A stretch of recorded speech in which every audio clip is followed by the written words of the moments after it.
The helicopter bucked like a wild horse, the Humvee swinging violently beneath it, chains screaming as if they might tear free. Torres's knuckles went white on the throttle. "We can't take many more like that." Kessler's voice was iron. "Then we don't let 'em get another shot." But the truth was bitter. They were flying into a valley full of launchers, machine guns, and hatred. The Chinook's speed was a joke, its bulk an insult to survival. And in the canyon ahead, more plumes of smoke rose, more enemies took aim. The air became a gauntlet of death. Grimm's voice came again, rough and certain.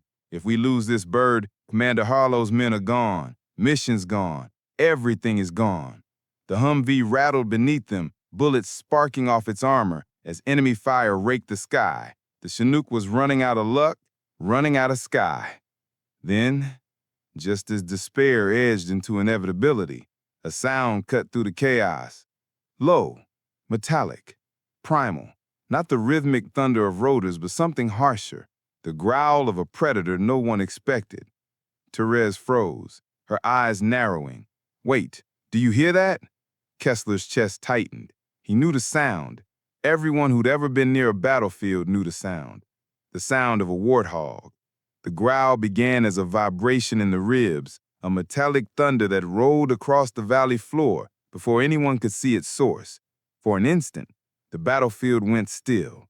The enemy fighters hesitated. SEAL Commander Harlow glanced skyward, and inside the Chinook's cockpit, Kessler and Torres exchanged a look that wasn't fear, but recognition. "God," Torres whispered, leaning toward the glass.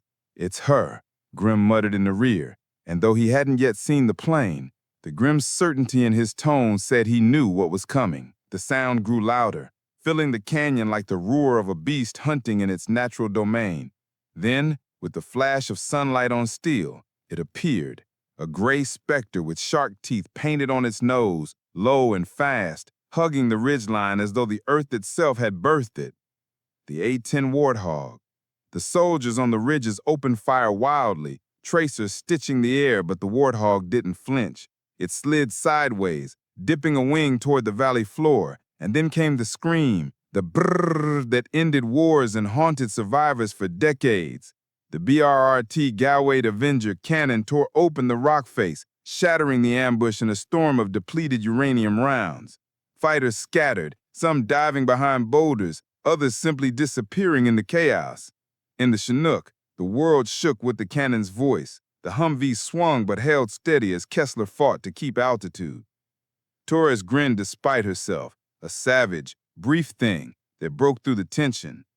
"She's clearing the path for us."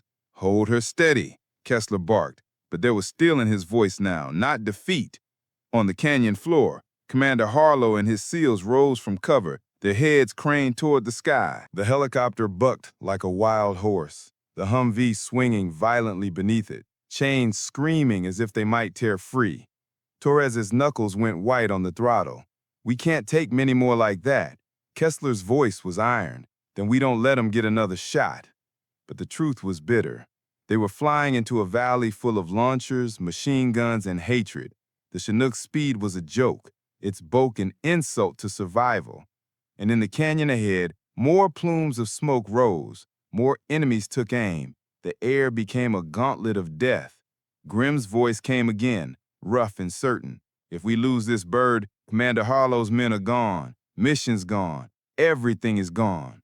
The Humvee rattled beneath them, bullets sparking off its armor as enemy fire raked the sky. The Chinook was running out of luck, running out of sky. Then, just as despair edged into inevitability, a sound cut through the chaos. Low, metallic, primal. Not the rhythmic thunder of rotors, but something harsher.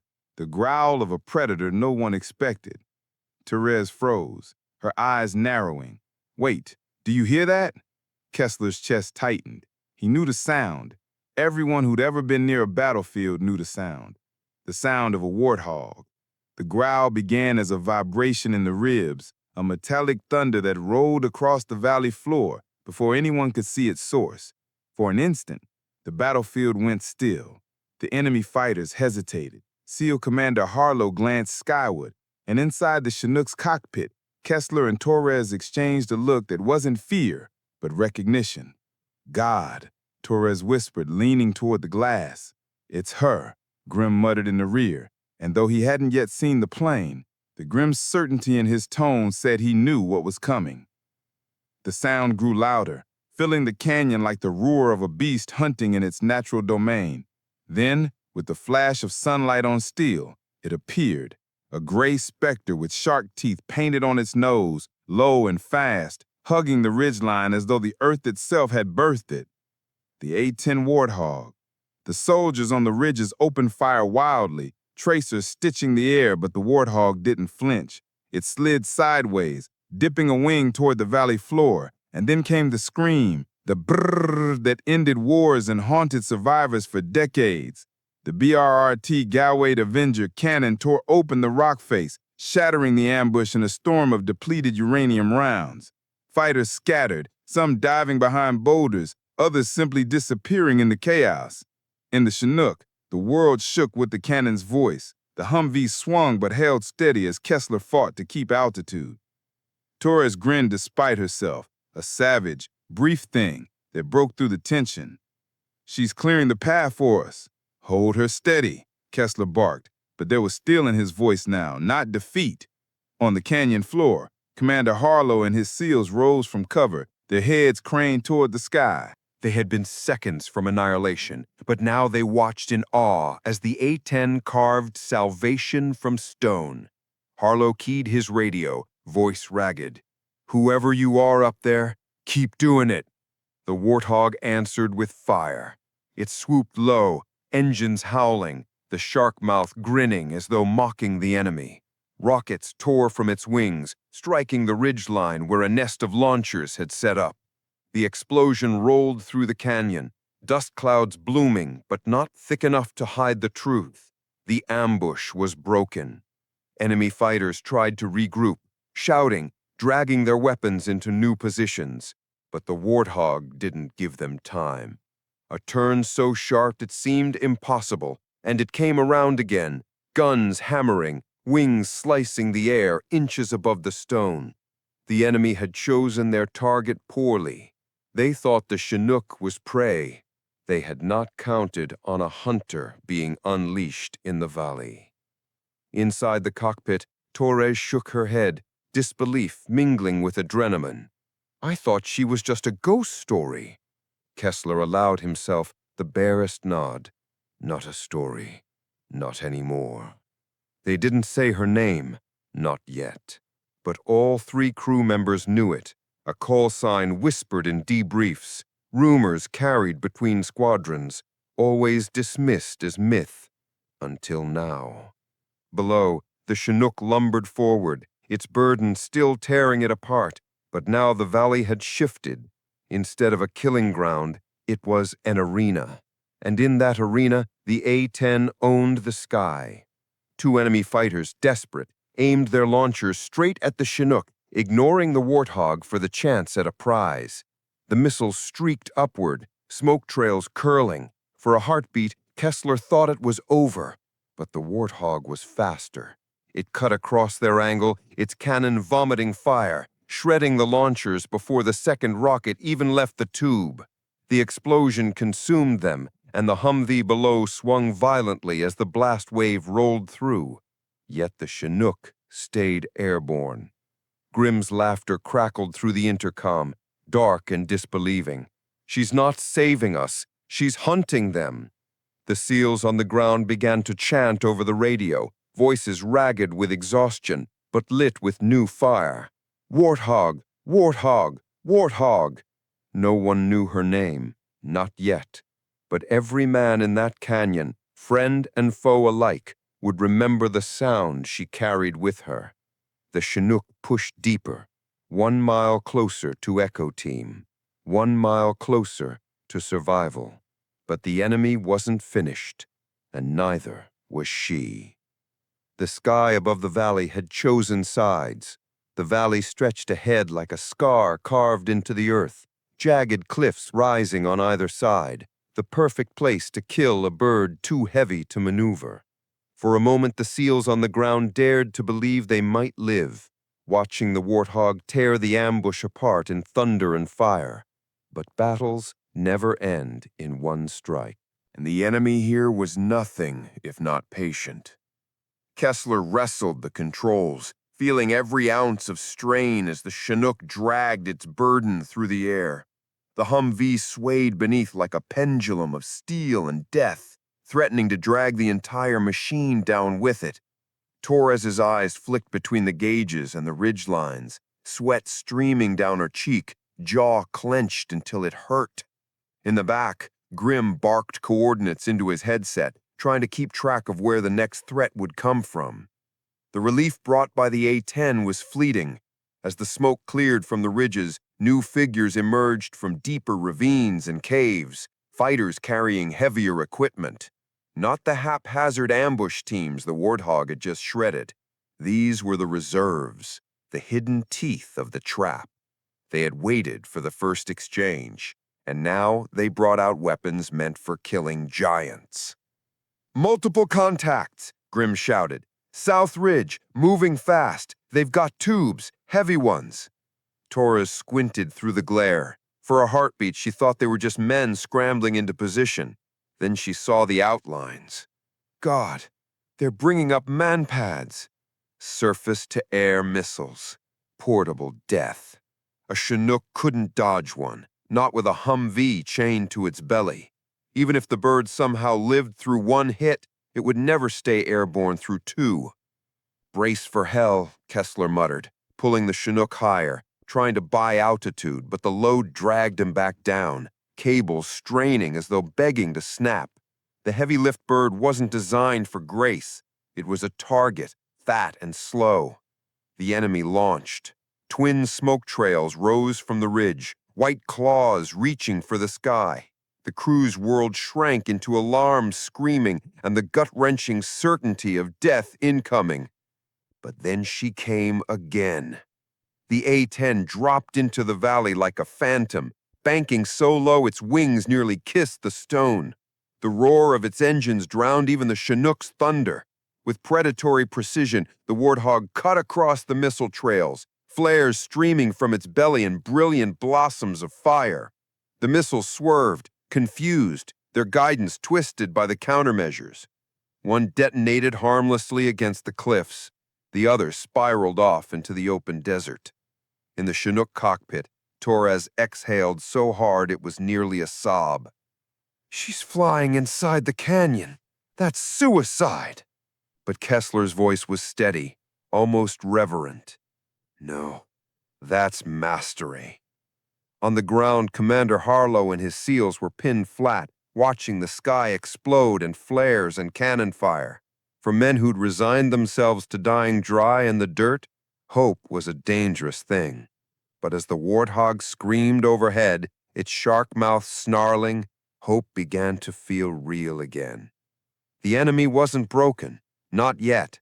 More launchers were dragged into position, more rifles leveled skyward.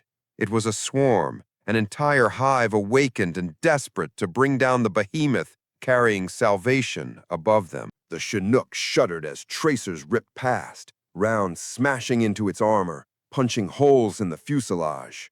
The Humvee clanged and swayed, sparks flying as bullets struck its frame. Grim cursed as rounds peppered the hold. "We're getting chewed alive back here." "Hold together," Kessler barked, but even he didn't believe the machine could endure much longer. Then the Warthog rolled in again, cannon blazing. Brrrrt. The sound was less gunfire and more of physical force, the very air tearing itself apart under the weight of its fury. Enemy positions vanished in sprays of rock and fire. Men who had dared to raise their weapons dropped them and ran, scrambling into shadows. And yet, one launcher held. One man on the ridge, braver or more desperate than the rest, sighted the Chinook and fired. A streak of fire cut upward. Too close, too fast, no room for error. Torres's voice cracked. "Impact in 3!" But it never reached them. The A-10 pulled an impossible maneuver, rolling onto its side and slicing across the Chinook's path, cannon hammering. The missile detonated in midair, shredded before it could kiss the bird's skin. The shock wave slammed into the Chinook, rocking it so hard the Humvee's chain screamed again. Kessler fought the controls, sweat pouring, arms trembling with the effort. "Still flying," Grim shouted, disbelief and awe mixed in equal measure. "Because she's flying," Kessler muttered. Torres's eyes flicked to the Warthog as it leveled out, the sun catching the edges of its shark grin. She whispered the word without meaning to, a word carried in rumors, half-truths, and ghost stories. "Valkyrie." Grim went silent in the back. Kessler didn't answer, but the name hung in the air like a verdict. The Warthog pulled ahead, cutting through the valley like a blade, daring every weapon left in the ridges to try again. Behind it, the Chinook lumbered forward, heavy, battered, but still alive. For the men below, for the crew inside, the impossible had become real. The predator in the canyon wasn't just saving them, she was rewriting what it meant to survive. And the enemy finally understood. This wasn't a hunt, it was an execution. The Chinook was flying on prayer and steel fatigue. Every vibration felt like a warning, every rattle a promise that the next second might be its last. Kessler's hands were locked around the yoke, muscles trembling as he forced the bird to keep altitude. Torres was bent over the console, scanning gauges that glowed with nothing but bad news, rising temperatures, torque limits redlined, hydraulics screaming under strain. "Engine 2 is about to cook itself alive," Torres muttered, clipped and tight. "Then let it," Kessler snapped. "It quits before we do." Behind them, Grim clung to his weapon mount, teeth clenched as more tracer rounds split the air. One zipped so close past the open hatch that the heat of it kissed his cheek. He didn't flinch. He had no time for fear. His eyes stayed locked on the ridgelines, calling out targets, even as the Chinook groaned like an animal dying mid-run. Below, the Humvee swung in wild arcs, every sway threatening to tear the cables loose. The soldiers on the ground watched with grim fascination, wondering if the load would crush them before the enemy got the chance. "Bird's shaking itself apart," Grim shouted into the intercom. "If the weight doesn't kill us, the valley will." He wasn't wrong. The ridges boiled with muzzle flashes again. The ambush hadn't ended, it had evolved. Where rifles failed, heavier weapons emerged. Tripod-mounted guns opened fire, tearing holes through the desert air, each burst like a buzzsaw trying to slice the Chinook in half. "Taking hits on the belly," Torres called, her headset alive with warning tones. "Keep her straight," Kessler growled. "Valkyrie's got us." The name slipped out unbidden, but once spoken, it carried weight. Even Torres paused for a half-second before returning to the instruments. Grim heard it too, and for the first time in the flight, he laughed, a harsh, hollow bark. "Valkyrie, fitting name. If she's real, she better start proving it." The Warthog answered. It screamed back into view at treetop height, its engines roaring so loud the ground troops swore they felt their lungs vibrate. The shark-mouthed nose dipped, and with the precision of a surgeon, it stitched a perfect line of cannon fire across the ridge. Bert! Rocks shattered, men vanished, and a gun emplacement ceased to exist in a spray of dust and fire. The SEALs cheered over the comms, raw voices cracking, but Harlow, their commander, wasn't smiling. He was staring at the jet through his binoculars, eyes narrowed. "That pilot's no rookie," he muttered. "No one flies that low, that smooth, and lives." One of his men glanced at him. Harlow lowered the binoculars, a flicker of something unreadable crossing his face. "I've heard the stories. A ghost. A woman who never misses. They say she doesn't even show up on rosters, just appears when death closes in." The soldier frowned. "That sounds like—" "Quiet," Harlow cut him off. "Names don't matter right now. Survival does." Back in the sky, Valkyrie pulled a maneuver that would have broken lesser pilots. A high-G roll inside the canyon tight enough to shave the paint off the cliff walls. For a moment, the Warthog vanished behind stone, and every soul in the Chinook braced for silence. But then it reappeared in a flash of sunlight, its nose down, rockets spitting fire at a cluster of vehicles hidden in the ravine below. The explosions bloomed like orange flowers, lighting the valley floor. God almighty, Torres whispered, watching the jet scream past. She's not flying that thing, Kessler said flat. She's wearing it. Despite the cover, the Chinook was still bleeding. Warning lights cascaded across the cockpit, alarms layering over each other in a symphony of doom. Hydraulic pressure dipped again, one rotor fighting to keep pace with the other. "She can't hold us forever," Grim warned, his voice steady now, almost calm. "Sooner or later, the enemy gets lucky."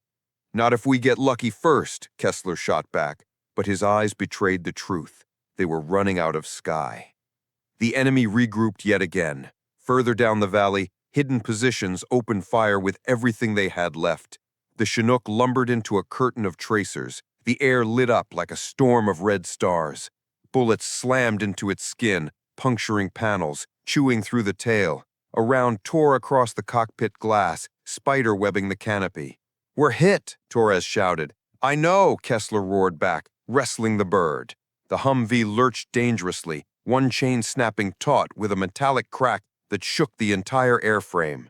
For a second, the entire load swung nearly sideways, threatening to flip the helicopter. That was when the Warthog reappeared, diving almost vertically from above the canyon. The sight froze every man on the ridges, the jet falling like a hawk, sunlight flashing on its wings, the shark mouth snarling wide. The GAA-8 opened up, the burr a solid wall of fury that erased the line of guns below in seconds. The Chinook staggered through the storm, battered, broken, but still airborne. Inside, Torres let out a long breath she hadn't realized she'd been holding. "We should be dead 3 times over," she said. Grim gave a thin smile. "Then maybe she really is a Valkyrie, come to decide who lives and who doesn't." Kessler's eyes never left the controls. If that's true, then right now, she's choosing us. The valley stretched on, and the mission was still far from over. But for the first time, survival didn't feel like a fantasy. It felt like a possibility, carried on the wings of a jet painted with teeth and flown by a ghost.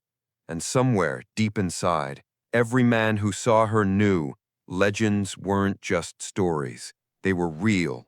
They were here. The Chinook wasn't flying anymore. It was surviving. Every turn of the rotors sounded like a plea, every groan of metal like a prayer.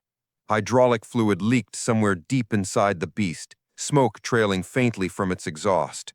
Kessler could feel the controls fighting him, sluggish and unresponsive, as if the helicopter itself was ready to give up. Torres slapped the panel in frustration, her voice sharp. "Hydraulics are bleeding out. We lose pressure, we lose the bird." Kessler gritted his teeth. "Then hold them, whatever it takes."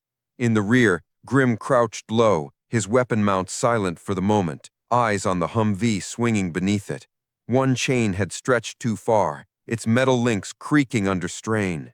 If it snapped, the entire vehicle would tear free, dragging the Chinook down with it. Grim's hands twitched, as though he could hold the weight steady by will alone. And then the world erupted again. From the far end of the valley, trucks rumbled out from behind stone outcroppings, mounted with anti-aircraft guns welded onto their beds. The barrels lifted toward the Chinook like the fingers of death itself.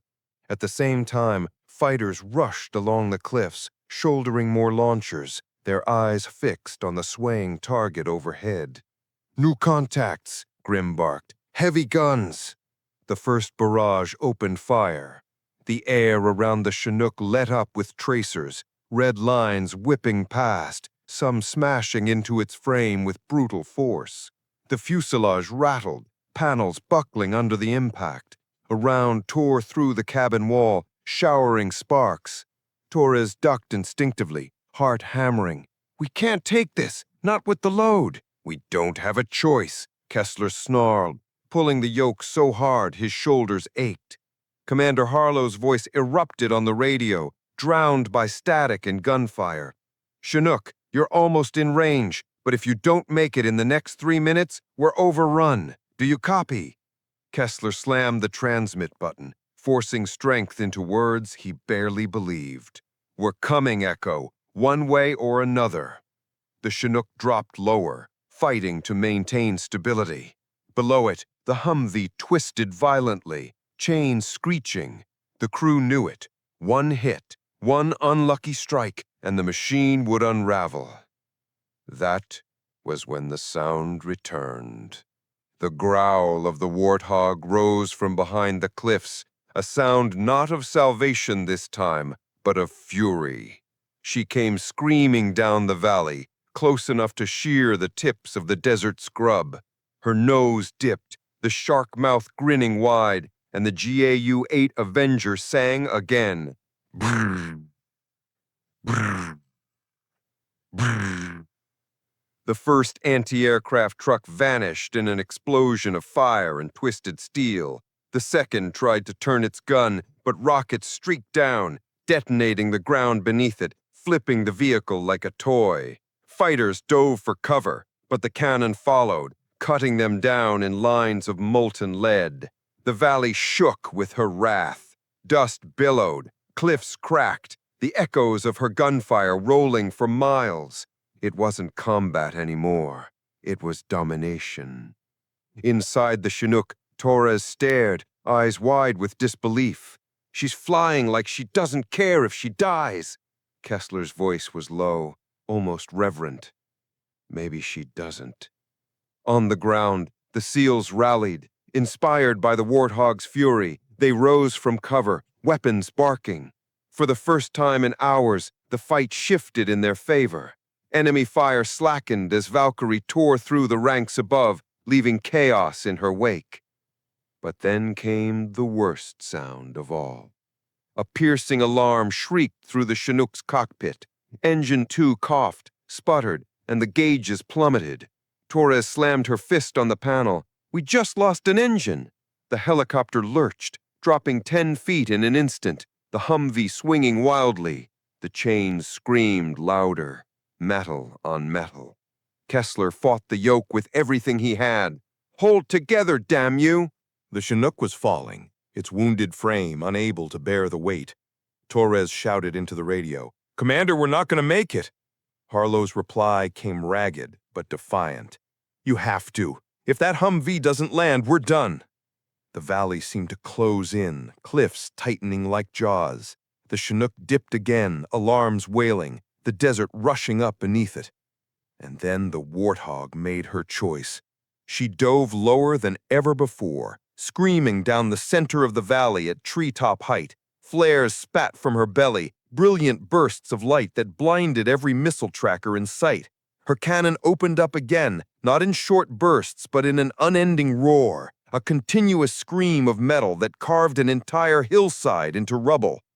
The enemy faltered, broken under the storm. The air itself seemed to vibrate with her wrath, the valley drowning in thunder. In the cockpit, Kessler pulled with the strength of desperation. Torres pushed every switch she could find, coaxing the last breath of life from the Chinook's dying systems. Grimm braced in the rear, eyes locked on the Humvee, daring the chains to hold. The Chinook leveled, barely. It skimmed the canyon edge, rotors clipping dust from the cliffs. But it was alive, still flying. "She bought us another minute," Kessler gasped, voice raw. Torres shook her head. "No, she bought us everything." The SEALs on the ground erupted in cheers, their rifles blazing in rhythm with the Warthog's cannon. The battle was shifting, momentum tearing itself free from the jaws of death. But the truth was brutal. The Chinook was crippled, one engine gone, hydraulics failing, armor shredded. Even with Valkyrie clearing the skies, it might not have enough left to finish the run.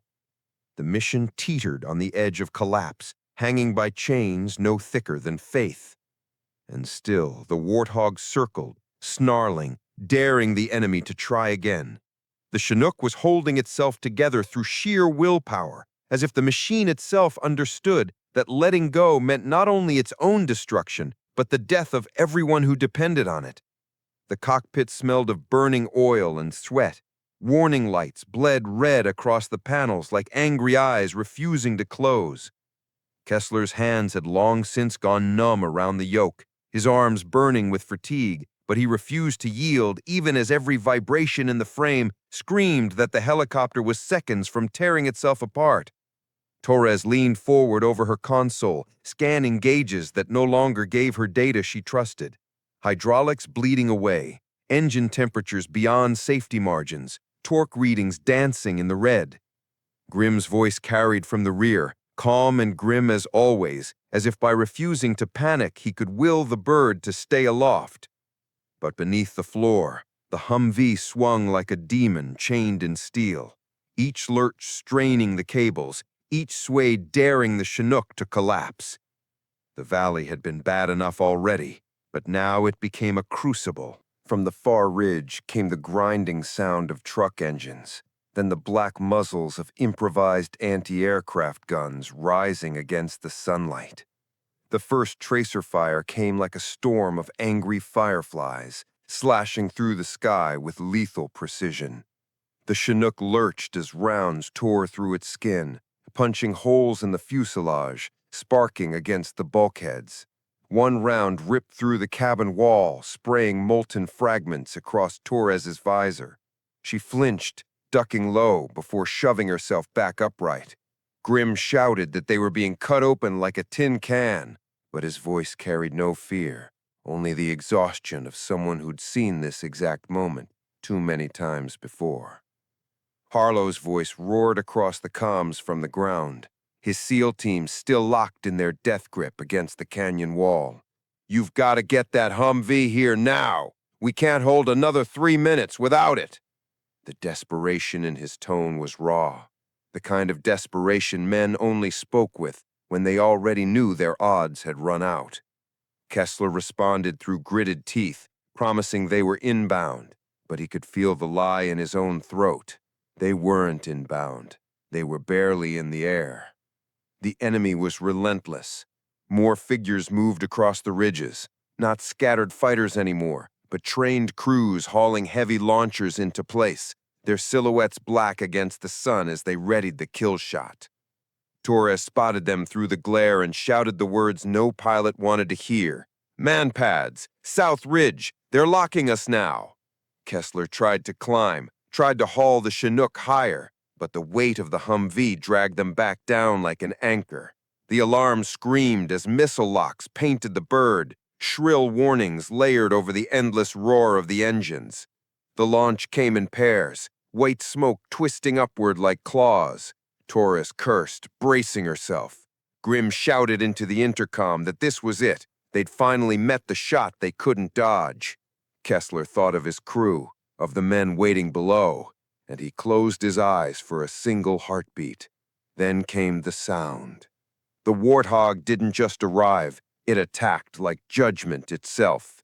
Valkyrie cut across the missile trails with the grace of a hawk, flares spitting from her belly and bright blossoms that confused the seekers and blinded the ridgeline. The first missile swerved into rock and detonated in a shower of stone. The second spiraled away harmlessly into the sky. Before the enemy could even curse, her cannon opened up, a solid roar of bird that shook the canyon itself. The GAU-8 chewed through the ridge, tearing stone and flesh alike into dust. The men with launchers vanished, erased in the storm of fire. But the valley wasn't finished. The anti-aircraft trucks opened fire in desperation, their barrels glowing red as they vomited lead at the lumbering Chinook.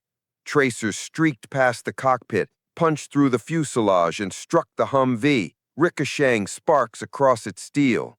Torres shouted that they couldn't take this punishment any longer, that the hydraulics were bleeding out faster than they could manage. Kessler barked back that there was no alternative. If they lost altitude now, it was over. The Chinook dipped suddenly as one engine coughed and died. A warning tone screamed through the cockpit, shrill and merciless. Torres slammed her fist against the panel, shouting that Engine 2 was gone, that they were dropping. The Chinook fell 10 feet in a gut-wrenching lurch, the Humvee swinging so violently the chains stretched to their limits. Grimm braced himself against the wall, eyes locked on the load, whispering curses as though he could will the steel to hold. Kessler pulled with every ounce of strength left in his arms, but the bird was losing. The ground was coming fast. And then Valkyrie made her choice. The A-10 dove from the sky, almost vertical, sunlight flashing across her wings as she screamed down the canyon. Her shark-mouthed grin seemed to split wider as she opened fire, not in a burst, but in a sustained fury that turned the entire ridgeline into rubble. Rockets followed, streaking into the anti-aircraft trucks, flipping them into fireballs that rolled across the valley floor. The air itself shook with her wrath, the sound so overwhelming that men on both sides dropped their weapons and covered their ears, praying the storm would pass. Inside the Chinook, Kessler fought the yoke like a man wrestling death itself. Torres worked frantically to reroute power, forcing every dying system to bleed out one last measure of life. Grimm shouted over the chaos that they were still airborne, somehow, against all odds. The helicopter leveled just before smashing into the cliffs, skimming the canyon edge with blades so low they kicked dust from the rocks.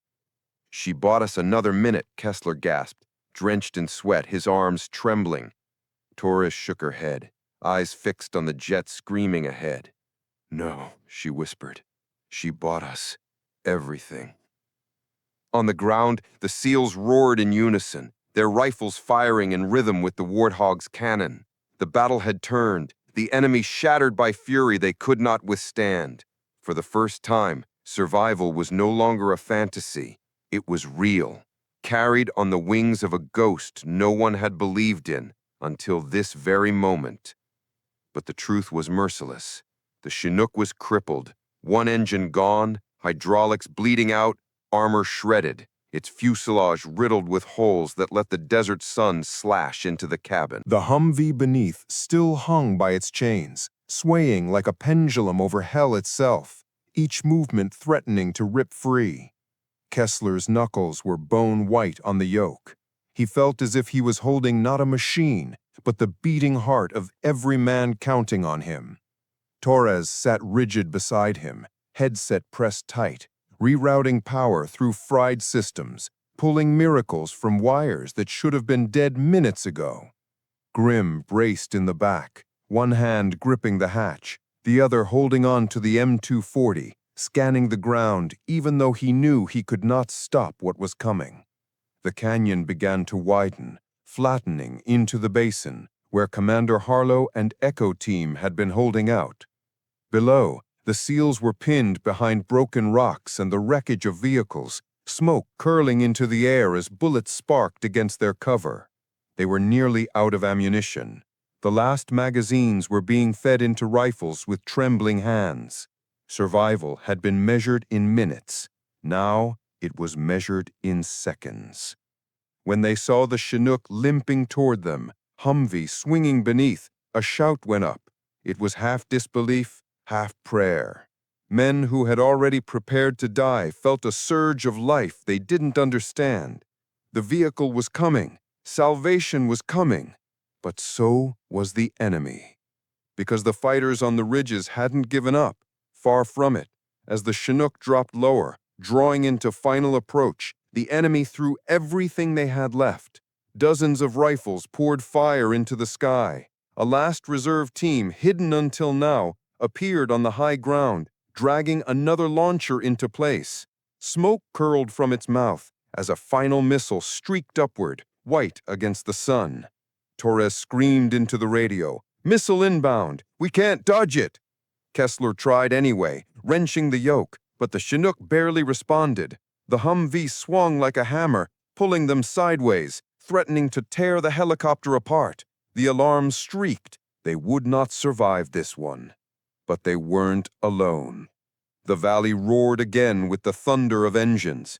Valkyrie came screaming down from the sun, diving so fast she seemed to fall rather than fly. The shark mouth grinned wide, and her cannon spat fire in an unbroken scream. Bert! The missile launcher and its crew vanished in a storm of molten metal.